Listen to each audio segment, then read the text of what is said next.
So ఏం జరిగింది అసలు అంటే మాకు వచ్చిన ఇన్ఫర్మేషన్ టాప్ 15లో ఉన్నారు. సో టాప్ 15ని సెలెక్ట్ చేసిరు. దాని తర్వాత అందులో నుంచి ఇద్దరిని తీసేసిరు. ఆ ఇద్దరిలో మీరు ఉన్నారు. ఇప్పుడు టాప్ 30ని సెలెక్ట్ చేసిరు.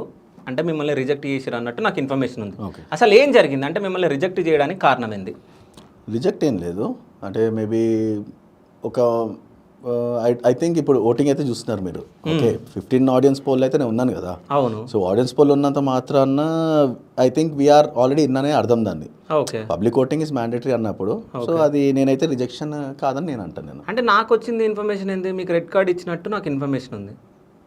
అది మీరు ఎపిసోడ్స్ వచ్చినాక చూసుకోవచ్చు. అది రెడ్ వచ్చిందా ఏదొచ్చిందా అనేది అంటే మీరు చెప్పరా? నేను చెప్తాను. నేను అంటే ఇప్పుడు నేను ఓటింగ్ బేస్ పైన నేను ఉందామని నేను ఆలోచిస్తున్నాను. ఓకే, ఆర్ నాకు లోపల సపోర్ట్ ఉందా బయట సపోర్ట్ ఉందా అనేది ఎవరు తెలియదు. ఓకే. సో ఇప్పుడు దానికి నేను కన్ఫర్మేషన్ ఇవ్వలేను. మీరు ఎపిసోడ్స్ వచ్చాక మీరు చూసుకోవచ్చు. ఓకే, అయితే కొన్ని ఓపెన్ అవుతలే అన్న. అంటే నాకున్న ఇన్ఫర్మేషన్ ప్రకారం మీరు ఓపెన్ అవుతలేరు. అంటే ఎందుకో